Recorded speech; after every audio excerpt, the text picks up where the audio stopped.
Hello, and welcome back to another episode of Ravings and Reviews. Lauryn, we never really get deep on this channel. We keep it, we're talking about B horror movies. Now, we're going to get deep. We're going to explore the human mind. Okay. At the end of this episode, I want to know if man is actually a walrus. Oh my god. And we will find out. Welcome back to Ravings and Reviews. My name is Lauren Wersher. Jack introduced himself already, and oh my goodness.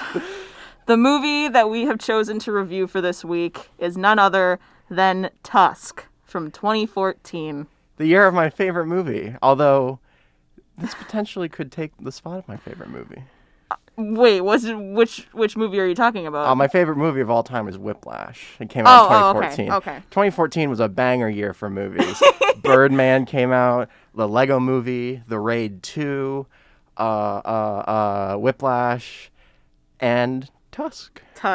Directed by Kevin Smith. Yes, this movie was written and directed by Kevin Smith, produced by Nate Bolton, among many others. There were a lot of producers on this. And it stars none other than Alvin the Chipmunk himself, Justin Long, Michael Parks, Haley Joel Osment, who, if you don't know that name, it's the kid from The Sixth Sense, all grown up, and also Johnny Depp. Yeah. So this movie is just... there's no one way to describe this movie. It is... You sound excited, Lauren. You sound just absolutely pumped to talk about this. I mean, it's just interesting. It's not interesting. It's just Okay. Let's back it up. My brain hurts. So I watched this movie for the first time with my friends about a year and a half ago, and I do believe I scarred the majority of them. Yeah, I didn't know the extent of what this film would be. I just heard funny horror movie. Let's watch it. It sounds ridiculous. But I accidentally scarred them. I'm sorry, guys. That's my bad. Lauren, I may have scarred you. You did. You absolutely did. And I'm very... I was talking before the podcast. This is the first time that I've been nervous to talk about a movie since we started.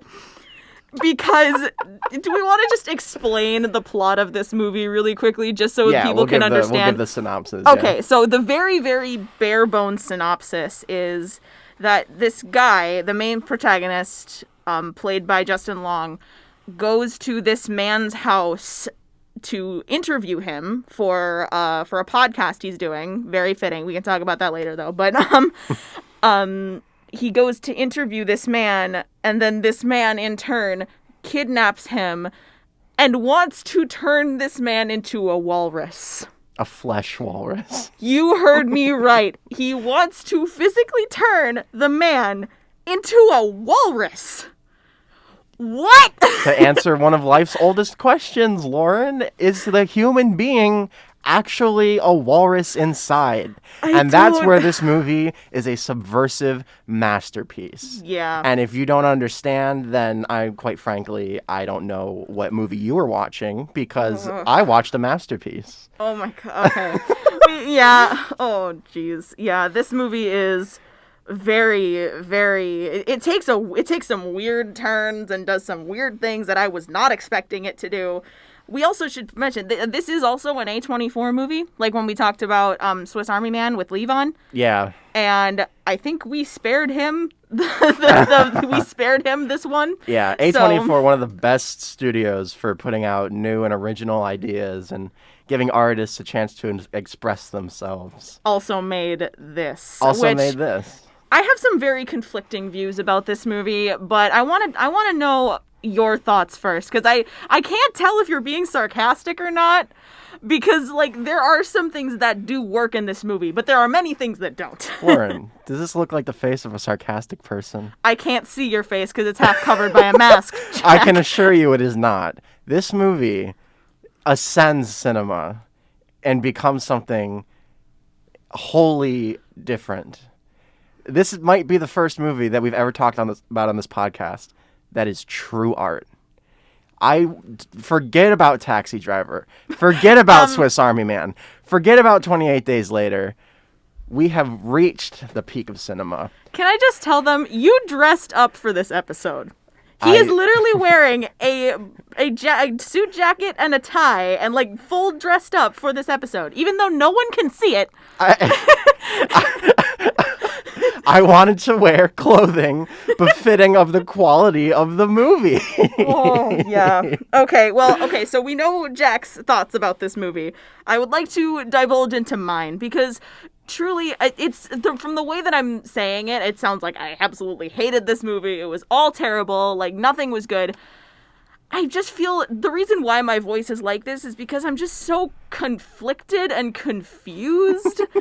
Because, like I said, there are things that do work in this movie, but there are many that don't. And many that are just so confusing.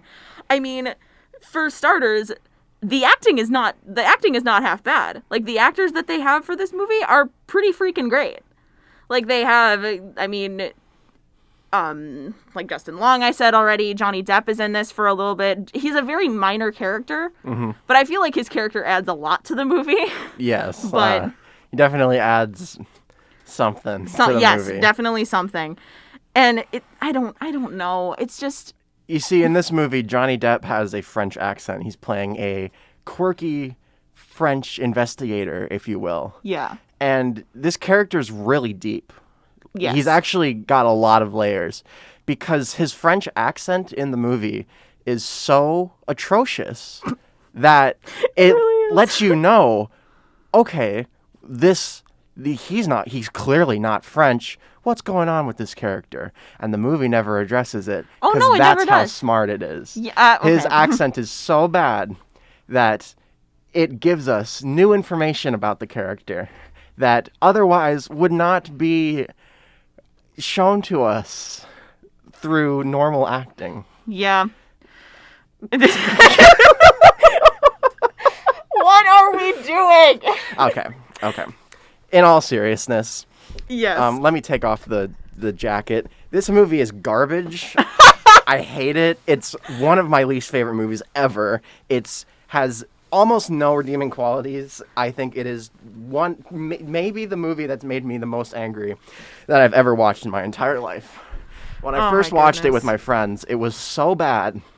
One of my friends knew how much I hated it, and he decided to make it a joke and try and praise this movie and convince me why it was actually good. And no. It didn't work? No. Okay. This movie is I'm sorry, I was going to try and keep up the fake, like, this movie's really deep. No. It was working. I was genuinely confused whether you liked this movie or not, Jack. No. Like, and I was trying to think, because I honestly do have some conflicting views about this movie, because the last A24 movie we talked about was Swiss Army Man, and there was some humor in that movie, because this is a horror comedy. Tusk is a horror comedy, and you will see why it's a horror comedy in just a second. But I feel like there was some of the humor in this movie that worked on me. Some of the humor was funny. It worked. It was good. Yeah. So, and that's why this, I don't know. It struck me as okay, but still very weird and very strange. I know humor is extremely subjective. Yes. So for me personally, the corners of my mouth never moved above the center point of my lips the entire movie. I never laughed once during this movie. I think the comedy is really bad. Maybe that's why I like it. Maybe that's just my style of comedy, I guess. That's what I'm saying. Sorry. Like, some people... No, like, to me, like, it just doesn't make me laugh. I don't think it's funny. Sorry that fart jokes don't make me laugh. No. Okay, that was one of my issues with Swiss Army Man too. Okay. Okay, yeah. I don't know. If there's one like notable complaint that I have, like on a technical aspect for this movie, it jumps around a lot. There are a lot of weird like flashbacks when there don't need to be, a lot of weird like jump cuts and like cross-cutting. That's one of the things that really irked me about this movie, is that at some point they would be like in the present, and then there would be a black screen, someone starts talking, and then it jumps to like the past is what you'd think, but sometimes it was just like cuts to another part like at the same time. Yeah. Like it was just very confusing, a lot of the editing stuff that was going on. And that would be probably my biggest complaint about this movie, like specific wise. See, the movie doesn't talk down to its audience. It lets you piece it together by having horrific editing. Yes. No, the editing is so bad. And I think I know the reason why the editing is so bad. This premise, it's not subversive. It's not smart. It's not deep. This is the director, Kevin Smith, going, wouldn't it be funny if we made like a movie, but a guy turns into a walrus? And that's the whole movie. And that premise is so like minuscule that to stretch it to an hour and 30 minutes is so hard. Well, that they have to have all these awful flashbacks and awful side characters and awful like cutting to and fro because they're trying to scrape this paper thin premise to just get it above run length. At least that's how I viewed it anyways. Well, we do need to talk about the fact that this movie is centered around a podcast. It's centered around the two, I guess, the protagonist and then the side character who is played by Haley Joel Osment, their podcast, and they talk about, you know, some of the weird oddities that happen in the world, and maybe not in the most, I don't want to say like political correct or like on color way. Like it's mostly just kind of like making fun of people. Yeah, no, it's like they're like a super like rude adolescent humor, basically fart joke podcast. Basically, not the quality content that you're receiving on the Ravings and Reviews podcast. Exactly. But I also was looking at this, and this movie is based on a podcast that the director himself does. Yep, I pulled up the backstory, like I have the backstory. Oh, do you want to maybe read it so that we can kind of talk about it? So this entire film was inspired by a podcast that was hosted by director Kevin Smith. Smith was emailed a copy of an ad placed on a Canadian website, which he read during the cast, in which a man was searching for a lodger at his large home and offered to allow one to stay for free on the condition that they dress up in a realistic walrus suit for 1 to 2 hours a day. So that was a real ad that they found in person, and someone emailed to director Kevin Smith. Now, the ad ended up being a prank. The ad was obviously. Yeah. But, why would anyone do that seriously? Well, there are some weirdos out there, man. But I mean, money is money, but meh. I mean, yeah. But no, yeah. And then Smith was so amused by this idea that he immediately spitballed a rough outline of a horror comedy film that would eventually become Tusk. So they wrote this film over the podcast. They sketched out a rough outline of what the movie would be like, and then they made it. Yeah. And A24 allowed them to make it. Yeah. I honestly, I don't know. I mean, part of that seems clever. Like, if you're thinking about, like, if you're looking for a topic for a movie that has literally never been seen before, like, I can't find any movies that I would compare this to because it's that shocking. I feel like shock factor is one thing that plays really well for this movie. That is probably the one, like, genuine aspect of quality. Not even in that it's shocking, because I personally don't find it that shocking. I do. I know. Was very shocked. I'm very much in the minority. All of my friends were shocked beyond belief when I showed it to them. But I appreciate that there is a movie that exists about a man being turned into a human walrus. I'm glad that the movie exists, but it doesn't mean I think it's a good movie. It doesn't mean I would recommend this movie to anyone other than my poor co-host on the show. Yeah, I did watch this movie today, and I texted Jack once I was finished, and it was just the word "what." Like, I was so confused. All caps, all what? caps, and that's pretty much half of my notes. It's just like, what what? Like, just walruses, humans, this random guy in Canada. What? Like, it's such a bonkers concept. Yeah, and I almost feel a little bit bad because I've had a whole year to process like my thoughts and opinions on this movie, so I'm like super solidified in how I feel. I've but had you about just 5 got hours. right. You just got done watching it. I'm sure the shock of what you just witnessed is still like in your brain. So Yeah. I'm sorry about that. I'm sorry that. Yeah. Honestly, I don't think you have to apologize because this was I don't know. It was a weird experience of me just watching this very strange movie alone in my dorm, and I'm just watching it and I'm thinking, who allowed this to exist? But it's interesting? I don't know. This movie piqued my interest more than I thought it would.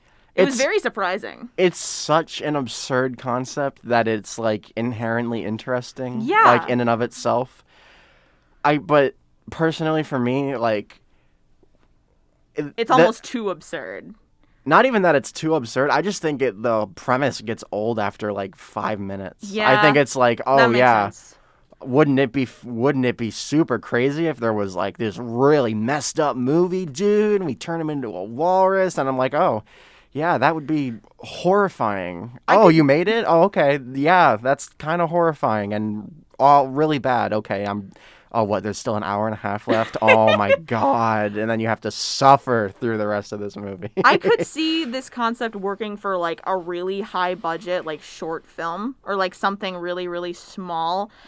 But not an hour and a half worth of entertainment. It's not even an hour. Movie. It's like an hour and 45 or something. An hour and 45 with like the credits and stuff. Yeah, yeah. But no, yeah, it feels so long. It is man. really, really long. It is so long. Yeah, we've talked about other movies that have about this same runtime and like how it sometimes works for it. This one doesn't. This one you wish it was over like way before it hits like the climax. That's also something I wanted to talk about. The pacing of this movie is so strange. It's awful. There is like because normally when you're watching a movie and you're thinking about the plot, you're seeing like inciting incident and like everything, like the introductions, then you get the rising action, it leads up to the climax, and then it goes back down and then you get the conclusion. This movie just feels like it's just a like a roller coaster. You're just going like up and down and left and right. And... I definitely, yeah. The second half of this movie is infinitely worse than the first half. Yes. And the first half is still really bad. Yeah. IMO. IMO. The movie peaks once you see the human walrus, because the whole time you're watching this movie, and I think almost everybody who watches this movie knows kind of what they're in for. They're like, oh my God, what am I going to see? I mean, they didn't tease any images of what the monstrosity of the human walrus looks like until you actually watch the movie. Like, I watched the preview before, or like I watched the trailer before I watched the movie just to kind of get a feel for it.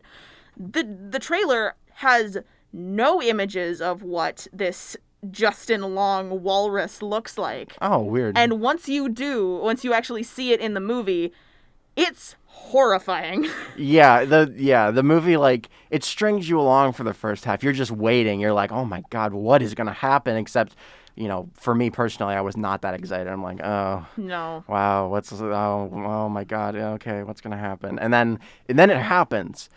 And you see it, and you're like, oh my God. And then you keep seeing it. And then you're like, oh. You just start to feel bad. Huh. You start to feel bad, and you start to feel just gross. Because we should mention, this movie is not for the faint of heart. This is probably, like, it doesn't really rival, like, Evil Dead or Reanimator in the kind of gore. Just, like, the body horror of it all.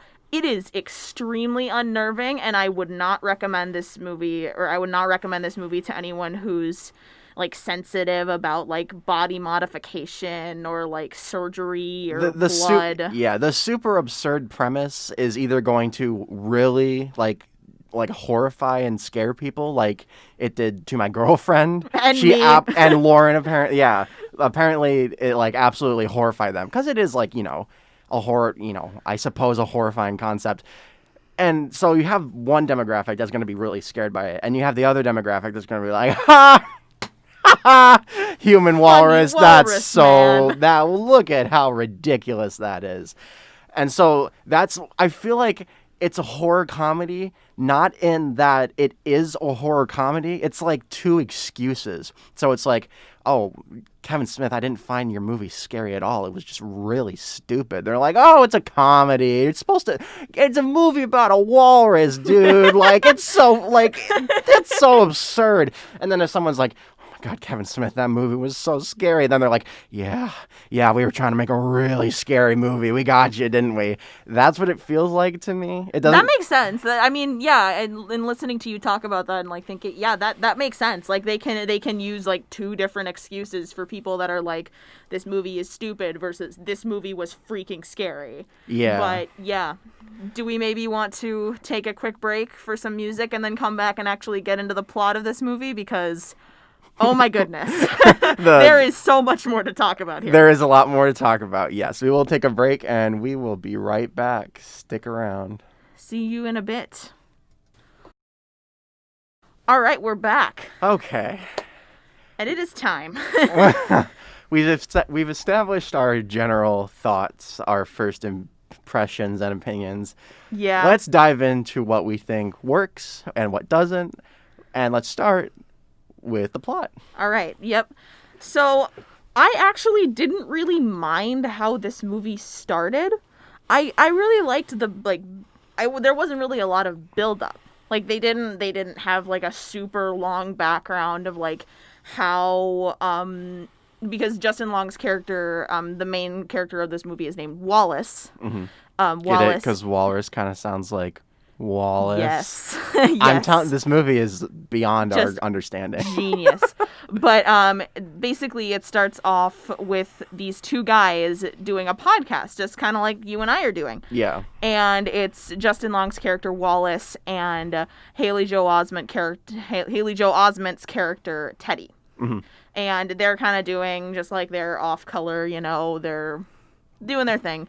And what I really liked about the intro is that they didn't go like super far back to like how they became friends or like how they started. Like they didn't have like a huge extensive background on the podcast or like why they came to be. They just said like, these two guys are doing a podcast.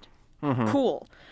Yeah, they established pretty quickly that the podcast, what these characters are and what their traits are. And their Yes. traits are that they're both just complete a-holes. Yeah. Particularly Justin Long's character. Particularly Justin Long's Teddy character. ain't no saint, and you find out more later in the movie about why he ain't no saint. But no, Justin Long in particular is one of the most unlikable characters I have ever watched in a movie. Well, I should say Wallace's character. Yes, Wallace. Wallace is not one of the greatest guys in the world, but not to say that he deserves being turned into a walrus. Yeah, it's a weird like double standard because there's not even one redeeming quality about this guy. I don't think. The movie starts off with them. They're like a podcast where they they roast people on the internet and we're so funny and edgy. And there's this video of a kid and it's parodying the Star Wars kid. Yeah. You know that old viral clip? Yeah, they call it the Kill Bill kid because he's just running around with a katana and he's just dancing in his garage. And he cuts his leg off in the video on accident. Ooh. The effect in the movie is so bad that it looks like it looks like they're watching like a fake video, but in the movie's universe, this actually happened. Oh my God. This kid accidentally cut off his leg, and gets super viral because of it. And you have these two podcasters just laughing. Oh, this kid, he deserves it if he's that stupid. Honestly, I wish that if I was that famous, I wish I had one of my legs cut off. I don't need my leg. Yeah. Which you learn later in the movie that he gets his leg cut off, and it's just super awesome foreshadowing skills. Motif, yeah. It's almost like if you think about like cringe compilations that get posted on YouTube where people are just making fun of other people for doing what they like. Like that's about the extent of what this podcast is. Not our podcast, what their podcast is. Yeah. And yeah, it eventually what the inciting incident, I guess you could say, for this movie is that Wallace goes to interview the Kill Bill kid only to find out that he has died. He killed himself. Yes.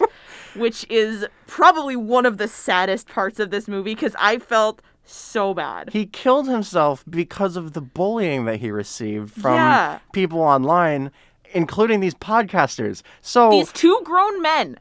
Yeah. Wallace in the movie, he just bullies shows a up kid. to the funeral, and how he finds out is he just shows up to the kid's funeral, and then he's just like, oh, never mind. Oh, just gonna go to a bar and be mad about it. Yeah, like, he shows up to the kid's house wanting to do an interview and make fun of him more. And then he finds out the kid killed himself because they bullied him.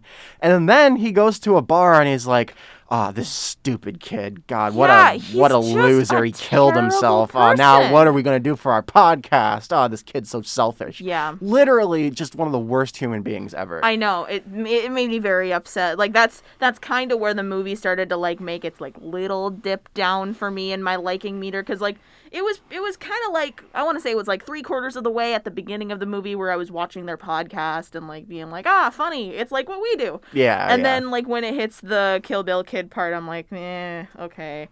And then it, like, when he gets to he goes to, and then what happens is that he's in this bathroom at this convenience store, or not the convenience store, the bar. Yeah. And he finds this note with a guy's name and number on it, and it just says basically, I am an old man who wants companionship. I have plenty of stories of me overseas and how I knew Ernest Hemingway for some reason. And please come keep me company. I have a room for free and I will let you stay as long as you can just do chores that I can't do. And Wallace is like, well, all right, I'll do it. Yeah. And we should specify this movie is set in Canada. Yes. So it's, I think Manitoba is what they said. He's a couple hours. He's a couple hours north of Manitoba. Yeah. Yeah, and we should say, I really like the Canadians of this movie. Yeah. The way the Canadians act is really, really funny in contrast to the Americans, because the accents are very good. The one scene that comes to mind is the one where they first go to the police in Canada with the one officer who's just like, I can't remember any lines. Yeah, he says something like referencing a bunch of Canada and stuff, and then also Zach Galifianakis' character. Did you not know, or was it Zach Galifianakis? I don't know. The airport security. Yes, the airport security. Do you know the YouTuber Epic Mealtimes? That was him. That was him. Oh, okay. I thought it was Zach Galifianakis. No. I was like, all right. No, a very old YouTuber got a little cameo in this movie. I don't even know his real name. I'm sorry. Okay. Well, that's interesting because I thought I did not know that. So yeah, it's very So basically, Wallace's character goes to this random guy's house for the sake of an interview. And then he gives him tea, or the guy gives Wallace tea and just completely knocks him out. And then surgically removes his leg. And this is where my enjoyment of the movie went from kind of halfway to dropped to 25%. And then later on it just dropped completely to 0. Yeah. It just casually gradually went down and down and further down in little spurts. One of my notes here is it was right at the beginning. I'm liking it this far. The humor is very dark, not really my style for the most part, but I still like it. And then literally the next note is just all caps. I take it back. It's getting weirder. Yeah. And then he kidnaps Wallace, and basically over the next 30 minutes of screen time turns him into a giant flesh walrus, which is the entire appeal of the movie. The thing is horrifying. Lauren, what do you think of the walrus suit? It was so bad. It's no, not in the say that it looked it looked terrible, but it wasn't like, and not in the fact that like it looked cheap, it didn't look real. It just was horrifying. Okay. Basically, it was just like he had the guy who we should say Howard Howe is like the old guy in the house who kidnaps Wallace. Basically, like sewed Wallace's arms to his sides and basically left him with like T-Rex stumps. And then completely removed his legs and left him with a big fin, and then just grafted skin over everything. Very graphic. Yeah, very gross. You say that you didn't think the walrus suit looked like bad. I personally think the walrus suit looks really bad. Yeah, well, I mean, obviously it's not gonna be like super real. I remember this might be a little TMI because it was very, very visceral, and it got a very visceral reaction from me at one point because Howard Howe makes him swim in this as a walrus, like as if he was a real walrus. And at one point he shoves, because he's doing the thing where like parents have their kids in the pool and they're like pulling them by their arms as they're just kind of floating there, like not really kicking or doing anything. And all of a sudden he shoves his head underwater. Howard shoves Wallace's head underwater. And then it comes back up and it like he had gone into the skin. Yeah, like he had gone into the suit and then it came out like a turtle. Yeah, and that like I had to pause the movie and just like walk. Like it was that visceral of a reaction from me. Yeah, and because I don't think that's like an intentional thing. I think that's just the suit. Well, obviously, yeah. And it looks to me like a big pile of like silicone. Well, yeah. Like I don't know. I saw the suit and I'm like, come on, you guys. Like, and I get it. Like that's where their excuse, like, oh, well, this is an absurdist comedy, bro. Like, yeah, we're not trying to make, like, Night of the Living Dead. We're a movie about Tusk, bro. So it's like, am I allowed to criticize it? Yes, because I don't think it looks good. Yeah. Well, I don't know. It's just not something you see every day. It is. That is a very good Like, I remember point. the first time they showed the full thing on screen, I just stopped and I just looked at the thing and I'm like, Jack, why did you make me watch this? Like, just questioning my entire life. Yeah. Yes, I've stated like 3 times now, it's a horror comedy. There's my favorite director of all time, Yorgos Lanthimos. He is really good at making dark comedies. A movie like The Lobster is one of my favorite movies of all time. And it is really funny and really disturbing at the same time. And it really works. I laugh out loud in that movie. And it's because it starts off as something funny, and then like the more it goes, you're like, oh my god, oh, this is like actually really disturbing. In this movie, it's like just shoving it down your throat, like from the get-go, like, look at how scary this is. And it's like, yeah, okay. Yeah, it almost feels like a snuff film, kind of. You're just kind of like, what am I am I watching like found footage? Like, what am I doing? Like, I should not be watching this.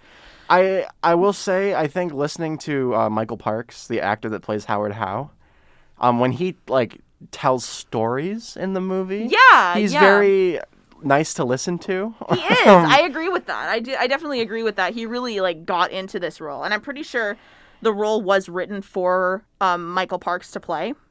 Yeah, probably. For this movie. Yeah. So that was it. It was really nice to listen to this old man ramble about how much he hates the world and how walruses are better than humans. Yeah, like he's a good storyteller, like even within the movie. And like, yeah, you just said like just him rambling about the world. I did think that after a few minutes it got kind of rambly, and then I got like sick of it. Like, because I think he's crazy. The man is very crazy. Right.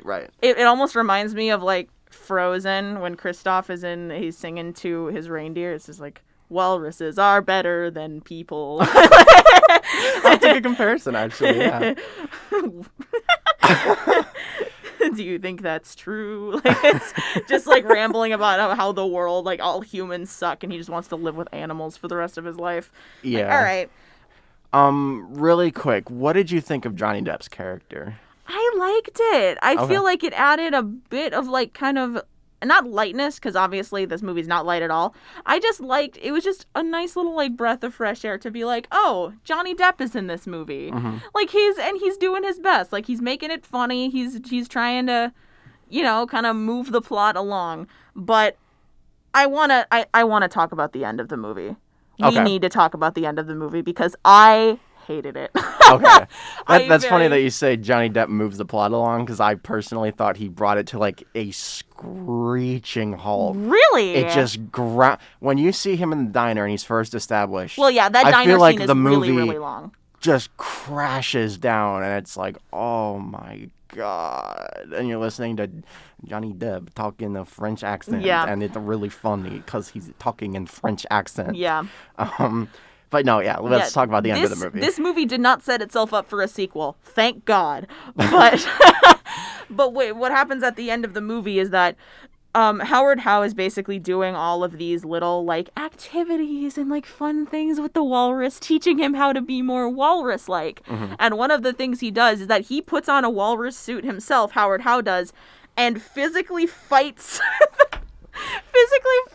Wallace in like a walrus suit, and then all of a sudden like something clicks in his brain, and then his animalistic instinct kicks in, and Wallace just up and kills Howard Howe. Yeah, like with just his... very viciously with his tusks. Yeah. And throughout this entire movie, Wallace's partner Teddy and his girlfriend Allie, who we haven't really talked about all that much, because I mean Allie doesn't add too much. They're not that important. Just not that important, except it just makes Wallace just look more like a terrible person. It just makes his character worse. It just makes his character worse. But basically they find him, and then they find Howard Howe dead, and then just the abomination that is Wallace the Walrus in front of them. And what I was so confused about is, why didn't Johnny Depp kill him? Why did they let him live and brought him to like a absurd animal sanctuary? Yeah, they put him in a zoo. Why would you do that? I don't know. I don't know is the answer. Because I think they're like, are they trying to be funny at the end? Like, that's really messed up. They left him as a walrus. He's in a zoo now. It wasn't funny. No, it's not funny. It's like really like it's really sad and like weird and gross. Like they all like. It's been like a year, and his girlfriend and his best friend, who are now dating, go and they like throw a fish at him, and he like. And then the movie just ends. It just ends. He sheds a tear, and then the movie ends. Like, what on earth kind of ending it is? It's not funny. It's not scary. It's just, like, awful. It's awful. It's a really bad... It's just a really bad ending. Oh, man. Okay. I couldn't think of a better way to end the movie, but, like, I don't... It's still not good. No, just Johnny Depp shooting it. Just full stop. Just please. Just literally, like, one of the most cliche things of all time. Yeah. Like, fade to, like, cut to black, pull trigger, boom, Yeah. title card, directed by Kevin Smith. Would have been infinitely better. I need to ask, did you get Texas Chainsaw vibes from the dinner scene? No. Really? Not really. Because I got it, like, from the end when he's, like, mocking... Wallace's cries for help, because this happens like when Howard Howe is like explaining himself and being like, I want a friend, be my walrus. And like he all of a sudden like and then Wallace starts screaming for help, as you would, and then all of a sudden like and then Howard starts like mocking him and screaming as well. I got Texas Chainsaw vibes from that, but if you didn't, I know what you mean. Like, I know how someone would get Texas Chainsaw vibes from it. Maybe like, I was just like, not like the close-ups and and all that. Right, like, without any like artistic integrity. Yeah, but no artistic integrity, absolutely not. But I think I was just so depressed that I couldn't think of anything else. That's yeah. Yeah, and which just one more little quick thing. Before he's fully walrus-sized, he gets a chance to escape. He gets up, the sedatives wear off, and he runs to his phone. And instead of calling the police, he calls his friend and girlfriend in a different country thousands of miles away. Yeah, well, I think it might have been because they called him first. But then they again, were calling him, yeah, but like the Queen of England could have been calling me, and I would have had the freaking FBI on the phone in 2 seconds. Like I there wouldn't was a be crazy man trying to turn me into a walrus. Please help. Like actually, yeah. Yeah. Wow. This movie had a lot, but I think it's time for us to take a break and come back and do some trivia. So stick around where we do some more crazy stuff. All right. All right. We'll be right back. All right, we're back. It's time for some trivia. Heck yeah. Do you want to start or me? Sure. Yeah, I can start. All right. Hopefully I don't have any of the same questions as you. I know I told you this earlier before we were on air, but there are just not a lot of trivia questions about this movie. Yeah, I mean, it's mostly just like background stuff, but yeah. Okay. My first trivia question that I got, how long was the shooting for this film? Oh, I think I read this one. I think was it 15 days? It was 15 days. 15 days. They cranked this out in 15 days. 2 weeks. Yeah. Wow. 2 weeks. I can't imagine how rough it was filming, especially for like especially the walrus suit. That thing looked heavy and terrible to film in. Yeah, honestly. All right. So my question is, who was offered the role of Guy Lapointe, which is Johnny Depp's character? I know this one. It was Quentin Tarantino. It was Quentin Tarantino. The man himself. Wow. Yeah, that was really surprising. I'm like, cool. That man's an actor, apparently. All right, let's go.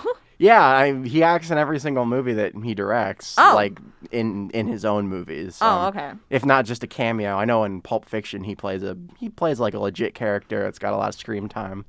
Almost every single time he ends up saying the N-word as well too. Oh my God! All right, let's keep going. Okay. What famous actor had their teenage daughter star in this film? Johnny Depp. Yes, he did. Because that was one of my questions too. Oh no! But I'll just play off of it. What other notable characters or what other notable cameos are in this movie? Other than like we know Johnny Depp technically can be counted as a cameo. We talked about the YouTuber from Epic the beginning. Mealtimes. Yeah, Epic Mealtimes. And then also Johnny Depp's daughter. Now that you mention it, there's some fragment of a memory about me remembering like some other little cameo in the movie. I can't think of it though. It was actually 2 other members of the director's family. His wife plays the dining waitress at the Gimli Slider, where we first meet Guy Lapointe, and Kevin Smith's daughter is the other clerk at the gas station with Johnny Depp's daughter. Okay. So that's cool. Yeah. Okay, that's interesting. Okay. Kind of actually tying it. I'll explain it in a little bit. What trilogy of films is Tusk a part of? There's a trilogy. Oh my God. I don't know A24 films, so I'm gonna have to give up. I don't know. No, it's okay. Tusk was the only A24 like produced film out of this trilogy. Oh. And one of the movies hasn't even been made yet. Kevin Smith has been working on what's called the True North trilogy. It's a series of horror comedy films written and directed by none other than Kevin Smith. Set in, I can't even pronounce the name. Set somewhere in Canada. It consists of the films Tusk, the movie Yoga Hosers, and the way that this ties back around is that the movie Yoga Hosers is actually the lead characters in that movie are the 2 girls from the convenience store in Tusk. Oh, so okay. It's like in the same universe apparently, except Yoga Hosers is like a zombie apocalypse movie. So what you're saying is they're trying to set up like a cinematic universe. I mean that kind of the Kevin Smith cinematic universe. Oh my God. All right. And then the last one that hasn't even been made yet is called Moose Jaws. So. I am not ready for that. Okay. My last question. According to Kevin Smith, where did most of the budget for this movie go? The aquarium set? No, it went to obtaining the rights to use the song Tusk by Fleetwood Mac in the movie. Oh, no. Oh, no. I just found that really, really really funny. What was the budget for this movie? Oh gosh. Hold on, I have the IMDb page pulled up. You do your last question, I'll figure it out. No, I'm out of you're done? questions. Oh, shoot. I'm trying to think. I can't imagine. I can't find it. Okay. Because it was shot in 15 days, and it was an idea that was born from a podcast, like, essentially as a joke. So yeah. I can't imagine the budget was that much. Yeah. All right. Do we want to give our final thoughts and reviews? Yes. I recommended this movie as a joke. I despise this movie. It genuinely might be one of my least favorite movies of all time. I don't think it's funny. I don't think it's scary. I think it's downright just kind of nasty and weird. But I don't even want to give it credit for that, because that implies that it does something well, like being nasty, which I don't think it does. I like listening to Michael Park tell his stories. It's kind of interesting. I'm glad that a movie about a human walrus exists. I'm glad that it is out there. And that's about it. All right. I really have no positives. I'm going to give this a 2 out of 10. 2. All right. Well, I mean, you gave a lower score to Attack of the Clones. So. I did. Yes, I did. As for my thoughts, I'm still very much in shock. I don't know what I watched, and I was just so very concerned and confused the entire time watching this. I did laugh at a couple parts, but it was maybe like 2% of the movie that made me laugh. Yeah. So I'm gonna have to give this one a modest 2 out of 10 as well. Oh, okay. This one's going low on my scale too, even for me. So. All right. Well, that's it for us, but for something I kind of wanted to leave with is it's my turn to pick the movie for next week for our review. And, I've been thinking about the reason why we do this podcast, and a good way to do it, I think, is to have, give us movies to watch that we've been meaning to watch. Give us excuses to do that. I've been meaning to watch this movie for a long time after finishing the book while I was on a fishing trip in Canada, which this made me think about it because this movie was set in Canada. And I was on a fly-in fishing trip in Canada with no internet, no phone, no nothing. So I brought along this book and I read the whole way through. And I've been really, really wanting to watch this movie. So for next week, I am recommending The Da Vinci Code.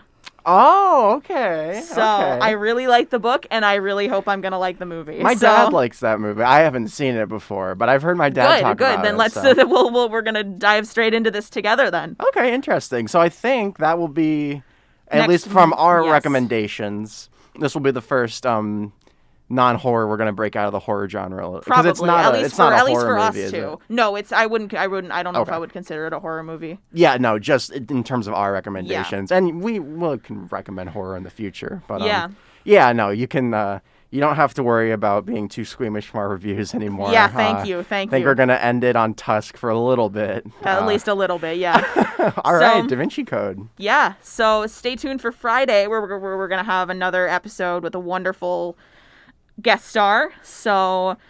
And then stay tuned for next Monday where we're going to review The Da Vinci Code. Yep. So have a good night, everybody. Yeah, make sure to subscribe to our YouTube channel. Yes, the YouTube channel. Almost all the episodes that we've done so far on air have been uploaded there.